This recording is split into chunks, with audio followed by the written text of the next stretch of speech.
Good afternoon, everyone. Hope everybody's having a great day. All right, so today's episode, I'm going to be speaking about finite versus infinite living. I'm touching on some of James Carris. He wrote the book, The Finite and Infinite Game. And then also Simon Sinek. He wrote the book, Infinite Games. And they articulated more of like business, personal, family, psychology, and how the dynamics works in a family and business and what have you. But I'm going to push it a little bit further. Applying the idea not just to business and personal psychology, but also the entire structure of human civilization. So I hope you guys are going to like it, and it's pretty, we have to make changes, right? Not only internally, but as a system. If you think it's working, that's great, but I see things that aren't working, so I guess that's what I'm going to be talking about. So let's say this. We live in a world it is designed like a game. But here's the question. Are you playing the finite game or the infinite game? And let me define both of those terms. Finite equals winners and losers, while the infinite, everyone can keep playing and growing. Most of us were born into the finite game without even knowing there was any other option. That's how the world runs. You're either a winner or you're a loser, right? It depends on, how you look at life, but the system is set up like that. If you don't go to a certain school, or you don't have an education, and I believe in education, by the way, but there's a system. So the way that I want to first go through what kind of gives some examples of the finite living. And daily life shaped by comparison. Who has more money, more status, more recognition? And then finite living breeds competition, jealousy, corruption, and endless feeling of never enough. Now, you might oppose that. Write your comments. I want to hear. I'd love to hear. So write your comments what you think. So some of the examples to finite living. Working just to beat others in career.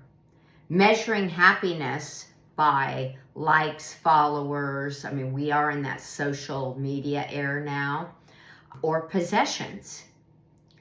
In a world where some starve while others waste because the system requires losers. Now people would say, well, they're not motivated. This is why I'm talking about the finite and the living. And it's an internal job that each one of us has. I think a lot of us are suffering from a spiritual awakening, and we need to center ourselves. Remember in a few videos back, I talked about the hemisphere of the right and the left brain and how we need to balance that. So, because it makes the world of a difference. If we're only operating on the right versus the left, and that's our life forms. There's a balance in life. So let me explain what the infinite living. Now imagine a different game. So infinite living means no one's success requires another's failure. I mean, think about it. I mean, we're so used to looking at other people and I don't want to use the word judging, but like they're a loser because of this and that. Like a lot of people say, I can't do these videos because I can't speak, because I'm not educated enough, or I don't read enough books. But that's not true. I had a brain tumor, and I have changed since that. But, I mean, some guy said that to me, and he said, you're not well read. And I let him express, because I think, you know what, why even get in a battle with this guy? Because I don't even know him, and I just know him from the park. But let's get back to the infinite living, what it means. And the goal is continuation, growth, and contribution, not just victory. Value comes from stewardship, care, creativity, and love. And personal examples are celebrating someone else's win as part of your own growth, which is wonderful. I love when people tell me stories. Oh my God, you won't believe it, Susanna. I had this wonderful thing happen and at work, and I got a promotion. I'm like, tell me. And it makes me feel good too. Building something that serves not just today, but the next generation. Choosing meaning over comparison. The resistance. Whenever I share this idea with people, there is a huge resistance to it. Some people get angry with it. I mean, close friends of mine have said humans are too competitive. It's never going to work. And I mean, I've never really had one person say it will work, because they say the system's already in place and you would have to completely break the system down. But it doesn't hurt to try. We can make personal promises to ourselves. So let's go on. So competition can exist inside the infinite game play, right? Because sports and games and challenges, those are fun. Like going to the Yankees game and having them win. All right? I love it. I love the Yankees. It's fun to go to the Yankees games or whatever game you go to. Okay? But it doesn't need to define life's purpose. The deeper truth of competition is not not that it's our only instinct, but cooperation is just as natural. But we play the other game because, that's how we grew up. And our survival was basically, it depended on the competition, right? So these are subtle changes we need to make. I mean, a lot of this is in the Bible. If you read the Bible, I mean, not that I'm telling you, that to go do that, but it's in every movie, infinite and infinite or finite living. The game is played. That's what makes the movie great, right? One person loses and the other one wins. That's why we go and we see movies. So these are some of the thoughts that I've had and why the current human mind isn't enough. And we have to look at this. We just can't keep pushing it away and pretend that, the government's going to fix it, or this group over here is going to fix it. We can't hide our head under the sand anymore. We have to speak about it. We have to get into groups, maybe community groups, and talk. How can we work with our community in small steps? So there is a manipulation that is a default in our system. And that's tied to politics, advertising, even relationships. But most humans' interaction is filtered through subtle coercion. It is. I mean, it just is. I mean, look at the crime and the corruption. And you can't trust people that are like masterminds and manipulation. I just automatically can see those people, and I don't want a darn thing to do with them. You can't trust them. We can't run a society like that. That's the finite game.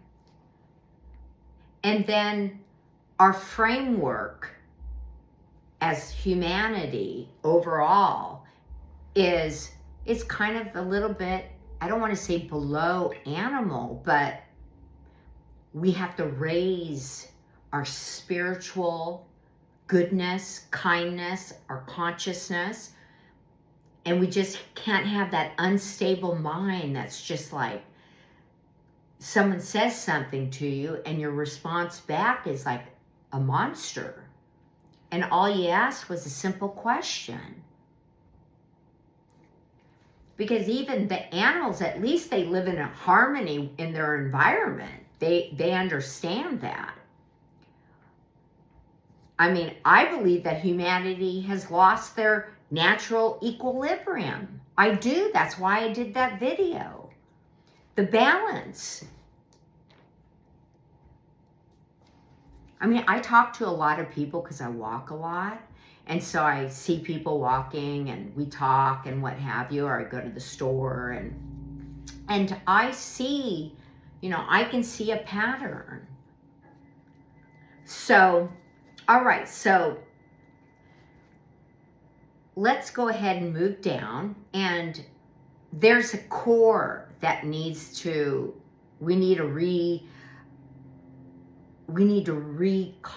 have to have a different concept. That needs to change. And that's what's going to be really the hard part, and slowly moving from finite to infinite, because it's so ingrained in us, hardwired, that it's going to be, people are not going to like it. Maybe. I don't know. But like free will, we must re-examine that, because right now it's shaped more by conditioning and manipulation. We have to have an authentic choice. Not that we don't have free will, I'm not saying that, but we have to look at it. We just can't, I've got free will, so I'm going to go take from that person, I'm going to go crook over here. And you know what? I saw that bike over there. It's been sitting there for ages. I'm going to take it. I mean, yes, you have free will to do anything you want, but you also have to think that's not your bike. Consciousness must be examined, expanded. You have to look. What are your thoughts, feelings, and emotions on a daily basis? We have to expand it so it's greatness. And the survival of from individual to the survival of consciousness to planetary. Now that's big, and a lot of people, like I had one friend that said something very good. She's like, we need to start in our country and get our country right first. And yes, I agree, but then we if we're in greatness and we're expanding, then this is going to spread on a planet level. So, and on an eco level. And then our identity must shift from a tribal, like, yo, if you're not in this club and you don't respect this club, you know, that type of like where you're like, you know, we have to include people. Example being, I don't want to get deep into it because we're at 16 minutes, but I love everybody on the YouTube, but they really say, and they're smart people, so smart, and I watch their videos pretty much daily, but they love to talk about how the Christians or the Catholics, that God isn't a face. It's not like this, he's going to come down and it's a face, but take that away. I mean, if somebody wants to see a face, who cares? What if they're benevolent and they're good people and they're kind and they're like a saint and they do wonderful things in this life? What does it matter if they want to see a face? Right? This is the problem with this is why it's so masterful what they're doing about the divide and conquer. I mean, they're winning because they're always dividing. People and policies and politics and all this, and advertising, and if you're old, you're a dope, and if you're young, you're good. I mean, okay, so the thing is why do you want it? So what if we see a face? Or we have the image of God in our mind? We're good. And you do good.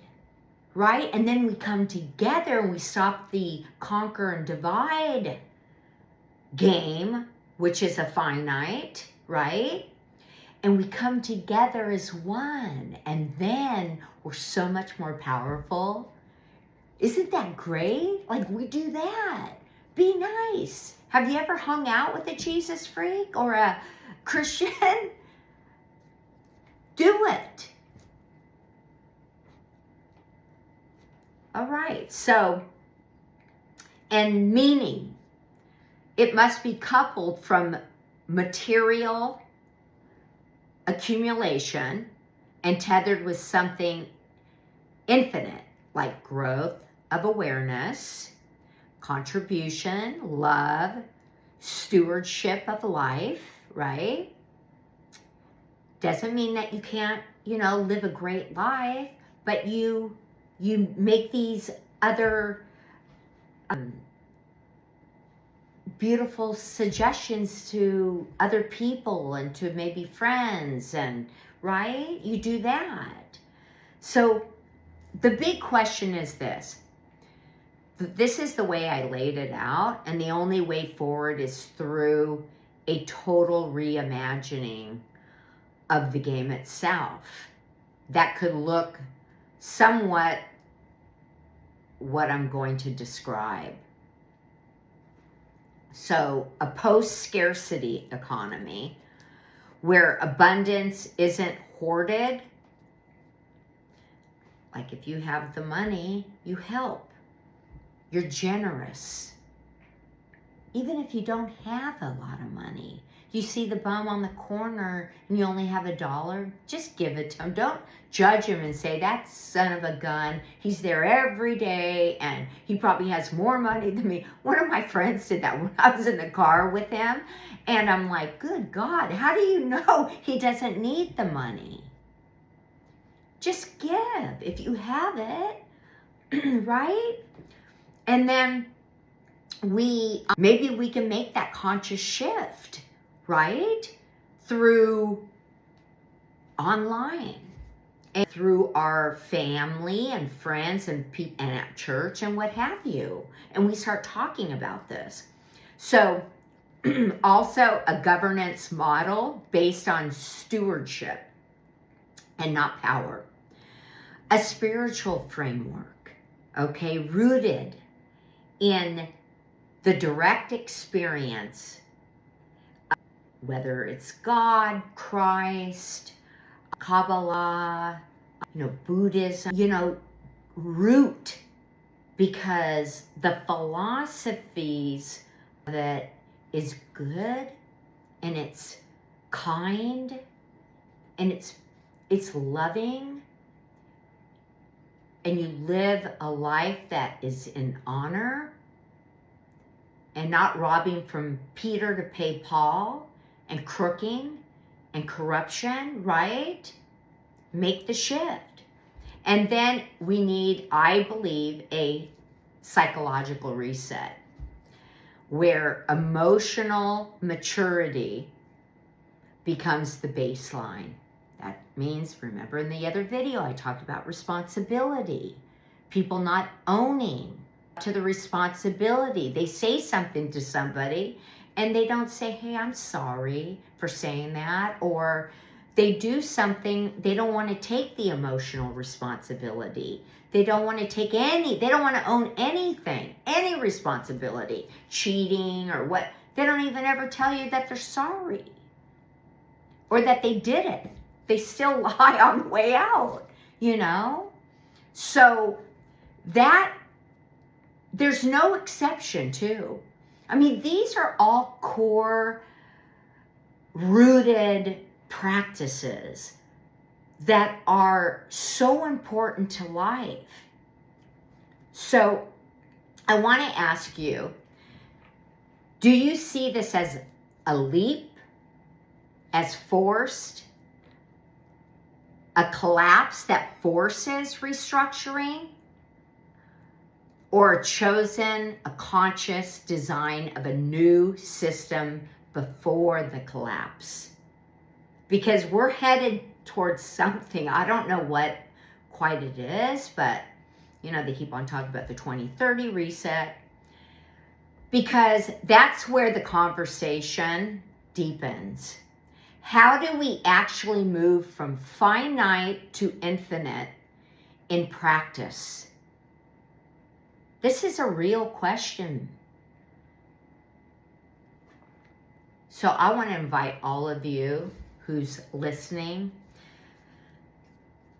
if we all try just to put some of this into practice in our own life, like, I'm not saying we can flip society overnight, and I'm not even pointing any fingers, like this is me too.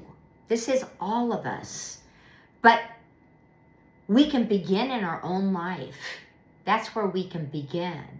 And we can teach our children. If you have little children, start now with this. Give them a head start, at least. Right? Even if they're now in their teens, pull them aside. Teach them this. So we shift from comparison to contribution. And then you ask, does my win lift others, or does it require their loss? Redefine enough around dignity, love, and purpose, not accumulation. And then the leap to infinite living doesn't start with governments or economics. It starts with us. I mean, we've been doing that left and right politics forever, and I don't know. I just kind of feel like, where's it going? So this is my final thought. If the game's rules manufacture losers, changing players won't fix it. We need new rules. And this is how I kind of look at politics. The rules themselves are the problems. It's all built around manipulation. Don't you think? Don't you see that? And, you know, we've got to win at all costs. That mentality. So the finite game has brought us to war, poverty, destruction in our ecosystem, emptiness. It has. A lot of people I see are lost and they don't have any God. Whatever that you want to call it, I call it Christ consciousness. I try to follow the rules of, you know, you're kind, you're loving, you don't take what's not yours. Even when people act funny with you, you try your best. You know, you do things that are right. Not just crazy and unstable. And infinite living it doesn't have to be a fantasy. It's really a choice and perspective and practice. That's how I look at it. And maybe society isn't ready for this yet, but one day we're going to have to be. Maybe we are now. We just need to get together in groups and expand this. And if enough of us choose infinite living, then maybe, just maybe together, we can change these rules from finite to infinite. So that's what I have to say today. Thanks everybody for listening and coming to my channel. I'm so, I'm grateful for that. And have a wonderful evening, and I will see you on the next video. Thank you so much.